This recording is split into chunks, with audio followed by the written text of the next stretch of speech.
ইসলাম মানে অন্যরকম হৃদয় কাড়া আলো, ইসলাম মানে চেষ্টা করা হতে আরো ভালো, ইসলাম মানে মায়ে ভরা মধুর কোনো ফুল, ইসলাম মানে জানা মাত্র ছেড়ে দেয়া ভুল, ইসলাম মানে অন্যরকম হৃদয় কাড়া আলো, ইসলাম মানে চেষ্টা করা হতে আরো ভালো, ইসলাম মানে মায়ে ভরা মধুর কোনো ফুল, ইসলাম মানে জানা মাত্র ছেড়ে দেয়া ভুল।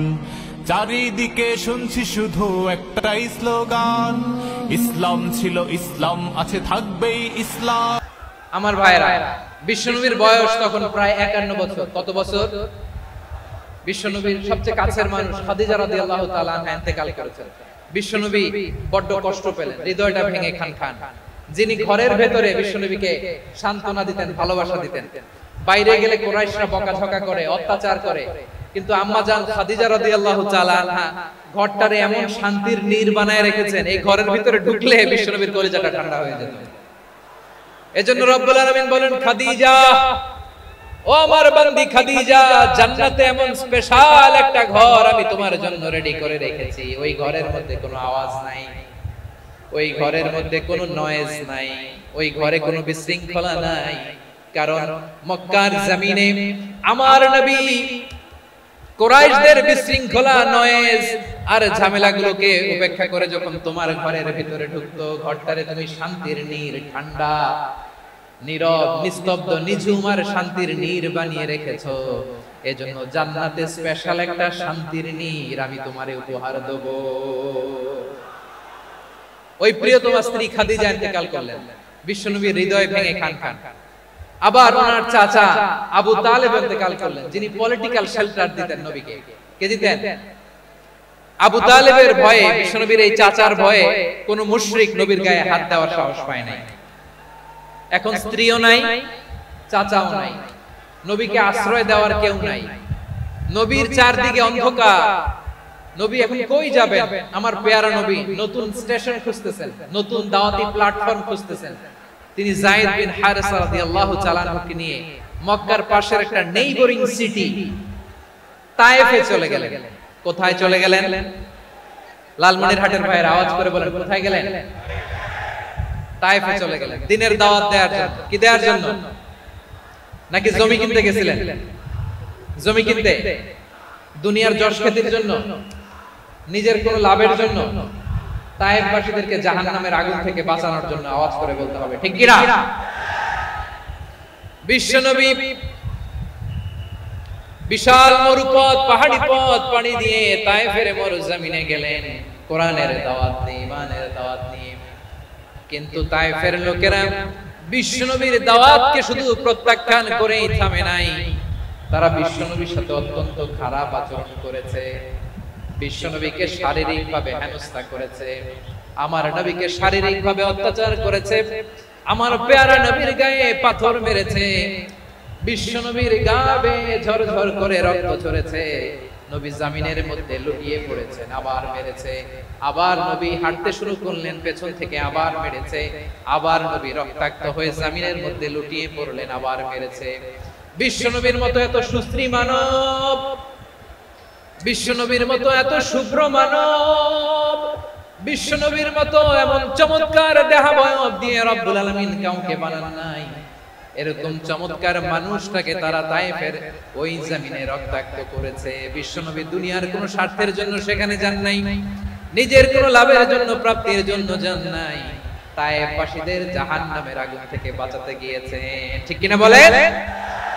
খেয়ে না খেয়ে দিন প্রচারের কাজে নিজেকে দিয়েছো বিলিয়ে, তায়েফের কাফিরেরা চিনল না সে আলো, দুষ্ট ছেলেদের পিছু দিল লেলিয়ে, পাথরের আঘাতে ক্ষত বিক্ষত হয়ে সারা শরীর থেকে রক্ত ঝরে। হে রাসূল, তোমাকে ভুলি আমি কেমন করে? হে রাসূল, তোমাকে ভুলি আমি কেমন করে? পারেন না আপনারা? ধরুন আমার সাথে, হাজার ব্যথা বেদনার পরে ফিরে আসনি তুমি আপন ঘরে, দিনের আলো তুমি ছড়িয়ে দিতে, চলে গেলে মদিনায় মক্কা ছেড়ে। হে রাসূল তোমাকে ভুলি আমি কেমন করে, হে রাসূল তোমাকে ভুলি আমি কেমন করে। ঠিক কিনা বলে? প্রিয় ভাইরা, তায়েফের ছেলেরা নবীকে রক্তাক্ত করল। আমার নবী কই যাবে? কই যাবে? মক্কায় জায়গা নাই, তায়েফে জায়গা নাই। তায়েফ থেকে ভারাক্রান্ত মন নিয়ে আমার নবী মক্কায় ফিরে আসলেন। বিশ্ব নবী মক্কায় ঢুকতে পারেন না। মক্কার মরুভূমির দিকে তাকিয়ে, উপত্যকার দিকে তাকিয়ে বিশ্ব নবী ধা ধা করে কাঁদেন, ঝরঝর করে। নবীর চেহারা মোবারক থেকে চোখের পানিগুলো বেয়ে বেয়ে পড়ে। আমার জন্মস্থান, আমার শৈশব, কৈশোর, যৌবন কেটেছে এই মক্কায়। আমার এলাকায় আমি ঢুকতে পারি না। বিশ্বনবী মক্কার অনতি দূরে দাঁড়িয়ে যায়েদকে পাঠালেন, যায়েদ যাও দেখো কেউ আমাকে সাপোর্ট করার মতো আছে কিনা, যাও অমুকের কাছে যাও। সাইয়েদনা যায়েদ গেলেন, তারাও প্রত্যাখ্যান করে ফিরিয়ে দেয়। বিশ্বনবী বললেন যাও অমুক লোকের কাছে যাও, তিনিও প্রত্যাখ্যান করে ফিরিয়ে দিলেন। কেউ বিশ্বনবীকে আশ্রয় দিতে রাজি হয় না। নিজ জন্মভূমিতে বিতাড়িত বিশ্বনবী, সর্বশেষ বিশ্বনবী বললেন যাও মুতঈম ইবনে আদির ঘরে যাও। মুতঈম ইবনে আদি মুশরিক, তার কাছে যাও। গেলেন, মুতঈম ইবনে আদি রাজি হয়ে গেল। সুবহানাল্লাহ বলেন। দেখেন অনেক বিপদের সময়ও আমি নিজে সাক্ষী, সামাজিক ভাবে, রাজনৈতিক ভাবে কত ঝঞ্ঝা, কত ষড়যন্ত্র, কত কনস্পাইরেসি পারি দিয়ে আমাদেরকে সামনে এগিয়ে যেতে হয়। এই শত্রুদের ভেতরেও একজনকে দাঁড় করিয়ে দেয় যে আল্লাহর কোরআনের জন্য রেডি হয়ে যায়। সুবহানাল্লাহ। মুতঈম ইবনে আদি আল্লাহ তাআলা মনকে নরম করে দিলেন। মুতঈম বলে মুহাম্মদ আমি তোমাকে আশ্রয় দিব। তার দুই ছেলেকে পাঠালেন, যাও খোলা তলোয়ার নিয়ে, স্কট দিয়ে, গার্ড অফ অনার দিয়ে মুহাম্মদকে মক্কায় ঢুকাও আর বলো আমি আমান দেব। আমান কি দিব? আমান মানে সিকিউরিটি, নিরাপত্তা। সিকিউরিটি ছাড়া, আমান দেওয়া ছাড়া কেউ থাকতে পারতো না মক্কায়। দুই ছেলে বিষ্ণু ইসা ইসলামকে নিয়ে আসলেন। নবী কাবার চারদিকে তাওয়াফ করলেন, নামাজ পড়লেন। আবু জাহেল, উতবা, শাইবা, ওয়ালিদ ইবনে মুগীরা সবাই দেখে, কেউ কিছু করতে পারে না। কারণ মুতঈম ইবনে আদি ঘোষণা দিয়েছেন আমি মুহাম্মদকে আমান দিয়েছি, মুহাম্মাদের গায়ে যেন কেউ স্পর্শ না করে। আওয়াজ করে পড়েন সুবহানাল্লাহ। নবীর এই বিপদ কালে মুহূর্তে মুতঈমের হৃদয়টারে নরম করে দিল কে? আচ্ছা লালমনিরহাটের ভাইয়েরা বলেন, এই মুতঈম কি মুসলিম ছিল না মুশরিক? সবাই বলতে হবে মুসলিম না মুশরিক? তাহলে মুশরিকের কাছ থেকে নবী পলিটিক্যাল অ্যাসাইলাম, আধুনিক রাষ্ট্রবিজ্ঞানের ভাষায় পলিটিক্যাল অ্যাসাইলাম যেটাকে বলে, রাজনৈতিক আশ্রয়, উনার আমান বা নিরাপত্তার এই ঘোষণায় তিনি মক্কায় ঢুকলেন। যতদিন নিরাপত্তা ছিল ছিলেন। মুতঈম যখন মারা গেল, বিষ্ণু ইসা ইসলাম হিজরত করে মদিনায় চলে গেলেন। সুবহানাল্লাহ। কিন্তু মুতঈম যে বিশ্বনবীর উপকার করছে এটা বিশ্বনবী ভুলে নাই। আমাদের অনেকে আছে উপকার করার পরে আর খেয়াল থাকে না, খাওয়ার পরে গলা দিয়ে নামলে আর খেয়াল থাকে না। এরকম আছে না নাই? আমার নবী বলে নাই। বদরের প্রান্তরে 70 জন কাফেরকে যখন বন্দী করে বিশ্বনবীর সামনে হাঁটু গেড়ে দাঁড় করানো হলো, বসানো হলো, 70 জন কাফের। কয়জন? বিশ্বনবী তাদের দিকে তাকিয়ে বললেন, সহিহ বুখারীর বর্ণনা, লাউ কানাল মুতঈম ইবনে আদি হাইয়ান সুম্মা কাল্লামানি হাউলাইন নাতনা লা তারাকতুহুম লাহু। বদরের প্রান্তরে 70 জন বন্দী কাফিরের দিকে তাকিয়ে আমার নবী বললেন, আজকে মুতঈম ইবনে আদি যদি বেঁচে থাকতো আর তোমাদের 70 জনের ব্যাপারে যদি মুতঈম এক বাক্যে একটা সুপারিশ করত, তার সম্মানে আজকে তোদের সবাই আমি মাফ করে দিতাম। সুবহানাল্লাহ নাই? ওই যে চিল্লাচিল্লি যে কথা বোঝে নাই, কোন জিনিস মিস করছে ওরা নিজেরাও বোঝে নাই। বিশ্বনবী মুতঈমের এই সাহায্যের কথা বলে নাই। 70 জন মুশরিক হাঁটু গেড়ে বসা, নবী চাইলে এখনই এক্সিকিউশন অর্ডার দিতে পারে। তিনি বললেন, আজকে যদি মুতঈম বেঁচে থাকতো আর মুতঈম যদি তোদের জন্য সুপারিশ করতে, আবর্জনাগুলোর ব্যাপারে সুপারিশ করতে, আমি মুহূর্তেই তোদেরকে এমনি মাফ করে দিতাম। এবার বলেন, ইসলাম কি ন্যারো মাইন্ডেড না ব্রড মাইন্ডেড? শুধু তাই নয়, যাকে যে সম্মান দেয়ার আমার নবী দিতেন, হোক আস্তিক হোক নাস্তিক, হোক মুসলিম হোক অমুসলিম। বিষ্ণু ইসা ইসলাম যখন রোমান সম্রাটের কাছে চিঠি লিখেছেন, আমার প্রিয় লালমনিরহাটের ভাইরা, অল্প কয়েক মিনিট কয়েকটা জরুরি কথা বলবো। এদিকে তাকান, এদিকে তাকান। রোমান সম্রাটের কাছে বিশ্বনবী যখন চিঠি লিখলেন মিন মুহাম্মদ রাসূলুল্লাহ ইলা হিরাকলা আযীমির রোম। মুহাম্মদের পক্ষ থেকে হিরাক্লিয়াসের কাছে, যিনি হচ্ছেন আযীমির রোম। এটা নবী নিজ থেকে বানায় লিখছেন অতিরিক্ত সম্মান দিয়ে। কোন রাষ্ট্রপ্রধান যখন আসে তাদেরকে আমরা কি বলি জানেন? তার নামের শেষে HE এটা লিখতে হয়, H.E. মানে হিজ এক্সেলেন্সি। কি লেখে? হিজ এক্সেলেন্সি অথবা ইউর হাইনেস, ইউর ম্যাজেস্টি। দেখেন, বিশ্বনবী সাল্লাল্লাহু আলাইহি ওয়াসাল্লাম সব নবীদেরও নবী। তিনি একজন মুশরিক খ্রিস্টান সম্রাট রোমান সম্রাটের কাছে চিঠি লিখতে যায়, লিখতেছে ইলা হিরাকলা আযীমির রোম। হিরাক্লিয়াসের কাছে আমার চিঠি, যিনি রোমের আযীম, হিজ হাইনেস মানে রোমের অনেক সম্মানিত এক বাহাদুর। আওয়াজ করে বলেন সুবহানাল্লাহ। তার মানে যাকে যে সম্মান দেয়ার এটা বিশ্বনবী দিতেন। এমনকি যেই ইহুদিরা ভালো ছিল এই ইহুদিদেরও প্রশংসা করেছেন বিশ্বনবী মুহাম্মদুর রাসূলুল্লাহ সাল্লাল্লাহু আলাইহি ওয়াসাল্লাম। এক ইহুদির প্রশংসা করেছেন বিশ্বনবী। ইহুদি কার? আমি তো আমার ভাইয়ের প্রশংসা করি না, আমি তো এক আলেম আরেক আলেমরে স্পেস দেই না, আমি তো এক দায়ী আরেক দায়ীর সাথে বসতে চাই না। আমার নবী ইহুদির প্রশংসা করে। কার প্রশংসা? ওই ইহুদির নাম ছিল মুখাইরিক। সিরাত গ্রন্থ ঘাটলে পাবেন। তিনি বলেছেন মুখাইরিক খায়রু ইয়াহুদ, Mukhayriq is the best of the Jews. জুইশদের মধ্যে সে সবচেয়ে ভালো। কেন প্রশংসা করলেন তার? এর কারণ মদিনা চার্টারে কথা ছিল সব ধর্মের মুসলিম, মুশরিক, ইহুদিরা মিলে মদিনাকে রক্ষা করবে। কিন্তু তৃতীয় হিজরিতে যখন উহুদের যুদ্ধ শুরু হলো, সবার কথা ছিল যেই আক্রমণ করে আমরা মদিনাকে বাঁচাবো। কোন শহরকে বাঁচাবো? মদিনাকে। কিন্তু কুরাইশরা যখন অ্যাটাক করলো, ইহুদিরা আর আসে না, ইহুদিরা আর বের হয় না। বিষ্ণু বলেন, ওহে ইহুদিরা, তোমরা না চুক্তি করলে আমার সাথে যে মদিনা বাঁচাতে সবাই ঝাঁপিয়ে পড়বো, আসো। একটা ইহুদিও বের হয় না, কেউ আসে না এসে, একজন ছাড়া। তার নাম মুখাইরিক। তার নাম কি? মুখাইরিক বাহাদুরের মতো ঘোড়সওয়ার হয়ে বেরিয়ে গেলেন এবং বললেন, গোটা ইহুদি সাম্রাজ্যের একজনও যদি না আসে, আমি মুখাইরিককে কেউ ঘরে আটকে রাখতে পারবে না। বেরিয়ে আসলেন, এসে বললেন, আমি মুহাম্মদের পক্ষে যুদ্ধ করব। আমি মারা গেলে আমার সম্পদ আমার উত্তরাধিকারীরা পাবে না, আমার সম্পদ তোমরা মুহাম্মদকে দিয়ে দিবে। সুবহানাল্লাহ। উহুদের ময়দানে 70 জন মুসলমান শহীদ হলো। এই ইহুদি সেও মুসলমানের পক্ষে যুদ্ধ করে নিহত হলো। সুবহানাল্লাহ। মুসলিমদের লাশ যখন নিয়ে আসা হলো, এই মুখাইরিকের লাশ নিয়ে আসা হলো। মুসলিমদের লাশের পাশে মুখাইরিকের লাশ দেখে বিশ্বনবী মুখাইরিকের প্রতি অনেক খুশি হলেন। আর বিশ্বনবী খুশি হয়ে বললেন, মুখাইরিক খায়রু ইয়াহুদ। মুখাইরিক, যদিও তুমি ইহুদি, তারপরে তুমি সব ইহুদিদের মধ্যে সেরা ইহুদি। পড়েন সুবহানাল্লাহ।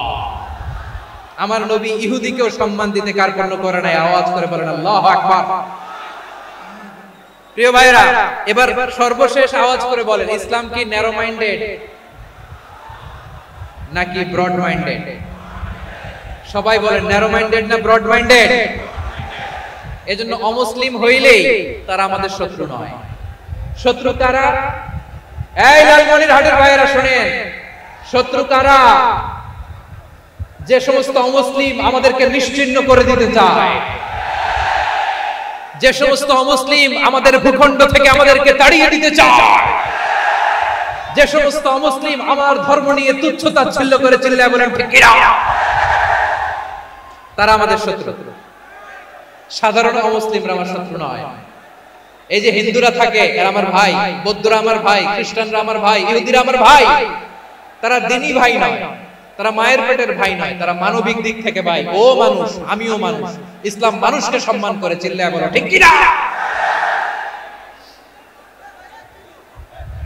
যারা আমাদের অস্তিত্বকে নিশ্চিহ্ন করতে চায়, যারা আমাদের ভূখণ্ডকে দখল করতে চায়, যারা আমাদেরকে নিয়ে মকারি করে, ফান করে, টিটকারি করে, আমার ধর্ম নিয়ে খেলা করে, তাচ্ছিল্য করে, ওদের বিরুদ্ধে আমাদের জিহাদ।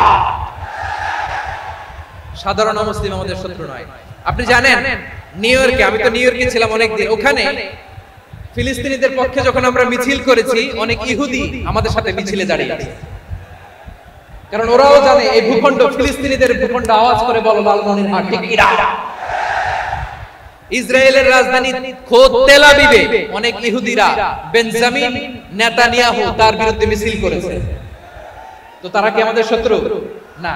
অনেক খ্রিস্টান আমাদের সাথে আমাদের স্বার্থ রক্ষায় আমাদের পাশে দাঁড়িয়েছে। খেয়াল রাখবেন, হিন্দু আর হিন্দুত্ববাদ এক নয়, ইহুদি ধর্ম আর জায়নিজম এক নয়। জায়নিজমের বিরুদ্ধে আমাদের সংগ্রাম, আমাদের জিহাদ। চিল্লায় বলেন ঠিক কিনা? এই যে ফিলিস্তিনের ভাইরা, তারা তাদের স্বাধীনতা সংগ্রামের জন্য লড়াই করছে, করে যাচ্ছে, আমরা এটাকে সমর্থন জানাই। চিল্লায় বলেন ঠিক কিনা? কাশ্মীরের ভাইরা স্বাধীনতার জন্য সংগ্রাম করছে, আমরা সেই সংগ্রামকে সমর্থন জানাই। আওয়াজ করে বলো ঠিক কিনা? যারাই আমাদের ইসলামকে নিশ্চিহ্ন করতে চায় তাদের বিরুদ্ধে আমাদের সংগ্রাম। আওয়াজ করে বলতে হবে ঠিক কিনা? ওই সমস্ত দুর্বৃত্তদের সাথে আমাদের কোনো সম্পর্ক নাই। আমরা যদি ঐক্যবদ্ধ থাকতে পারি, ওই দুর্বৃত্তরা চান্স পায় না। আমরা ঐক্যবদ্ধ থাকতে রাজি আছি। লালমনিরহাটের ভাইরা, আমরা ঐক্যবদ্ধ থাকলে ওই দুর্বৃত্তদের কালো হাত ভেঙে দিতে আমাদের সময় লাগবে না। তাদের কালো হাত ভেঙে দিতে রাজি আছে মুসলমান? কারা কারা রাজি? দু হাত তুলে দেখা।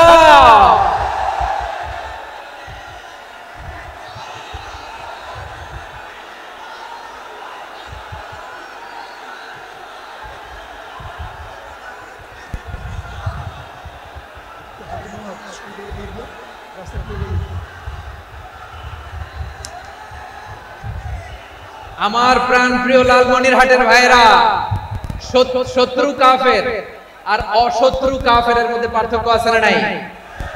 আবু তালেব মুশরিক, আবু জাহেল মুশরিক, কিন্তু দুই মুশরিকে পার্থক্য আছে না নাই?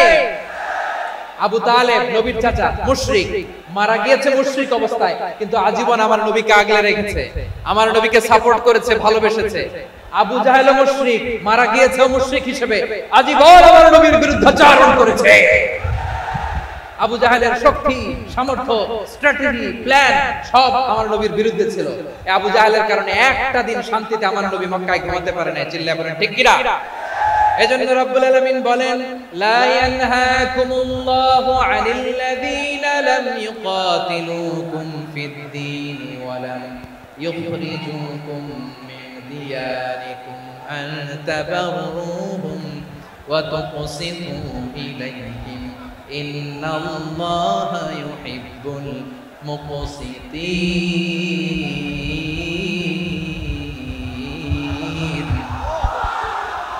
আল্লাহ বলে, গোলামেরা শোনো শোনো, যে সমস্ত অমুসলিম তোমাদের সাথে ধর্মযুদ্ধে লিপ্ত হয় না, তোমাদের বিরুদ্ধে যে সমস্ত অমুসলিম অস্ত্র ধরে না, যে সমস্ত অমুসলিম তোমাদেরকে তোমাদের জন্মস্থান থেকে, ভূখণ্ড থেকে তাড়িয়ে দেয় না, তাদের সাথে ভালো আচরণ করতে আমি আল্লাহ নিষেধ করি নাই।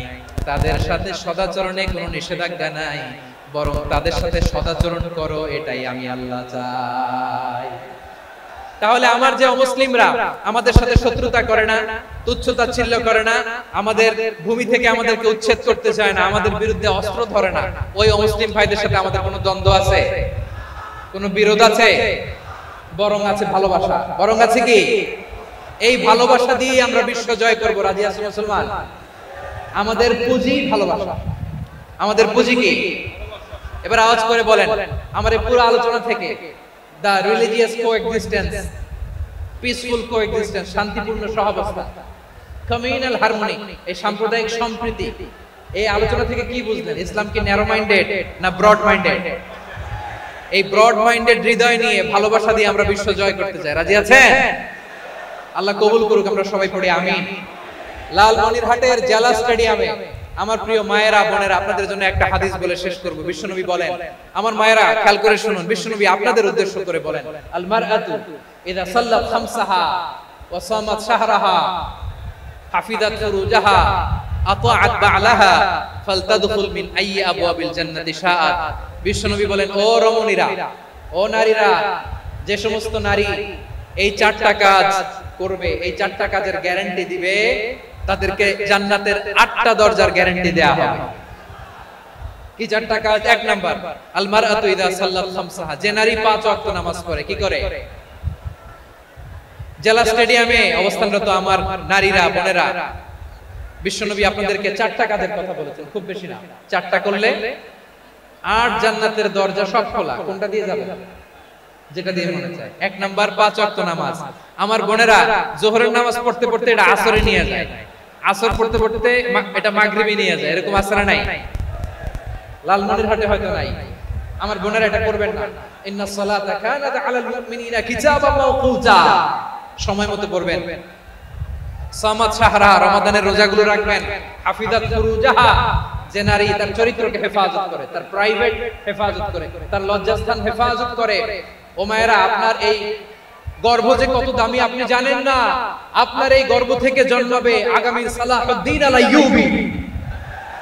আপনার গর্ভ থেকেই জন্মাবে ইমাম আল মাহদি আল মুনতাযা। আপনার পেট থেকে জন্মাবে আবু সাইদের মতো বীর সৈনিক। আপনার পেট থেকে জন্মাবে মুগ্ধের মতো বীর মুজাহিদ। আপনি জানেন না কে আসবে আপনার পেট থেকে। সময়টাকে কাজে লাগান, ইসলামকে বুঝেন, মানেন, আমাদের ইসলামিক লেকচারগুলো শুনেন। আমরা যে বার্তাগুলো, ইনস্ট্রাকশনগুলো, দিক নির্দেশনাগুলো আপনাদের খেদমতে রাখি, এগুলো মেনে চলুন। আপনিই পারেন আপনার ঘরটাকে জান্নাতের টুকরা বানাতে। একটা family, it's a very big institution and you are the MD, the managing director of this institution. চিল্লায় বলেন ঠিক কি না? চাইলেই পারেন ঘরটাকে জান্নাতের টুকরা বানাতে। 5 ওয়াক্ত সালাত, রমাদানের রোজা, নিজের চরিত্রের হেফাজত, ও আতাআত বালাহা, স্বামীর আনুগত্য। এটাতে অনেকে ভুল করে থাকে। হায় রে আমার বোনেরা, স্বামীর আনুগত্যকে এটা নিজের অপমান মনে করবেন না। আপনার স্বামী আপনার সবচেয়ে বড় গার্ডিয়ান, তিনি আপনার সবচেয়ে ভালো চায়।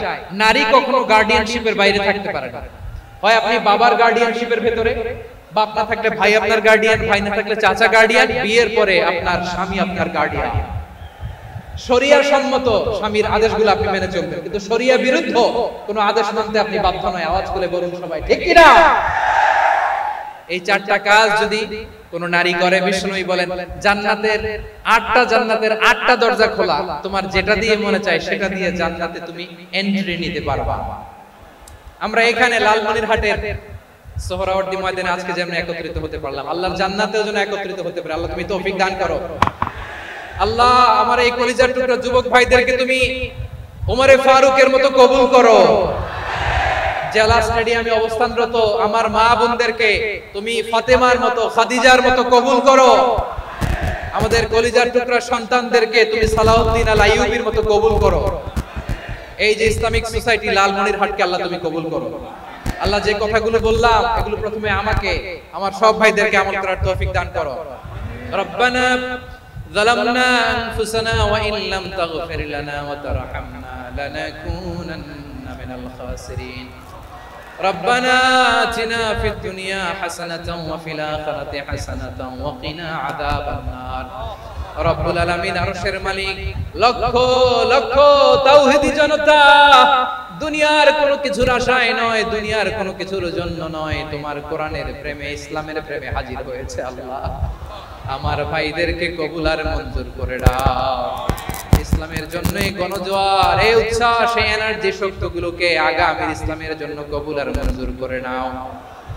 গাড়িতে করে, হুন্ডায় চড়ে, সাইকেল দিয়ে, রেল লাইন দিয়ে, রেলে চড়ে চড়ে লক্ষ লক্ষ ভাইরা বিভিন্ন জেলা থেকে আজকের এই ঐতিহাসিক লালমনিরহাটের প্রোগ্রামে যারা জয়েন করলো, নিরাপদে তুমি আবার তাদেরকে গন্তব্যে পৌঁছে দিও। রব্বানা তাকাব্বাল মিন্না ইন্নাকা আনতাস সামিউল আলিম ওয়া তুব আলাইনা ইয়া মাওলানা ইন্নাকা আনতাত তাওয়াবুর রহিম।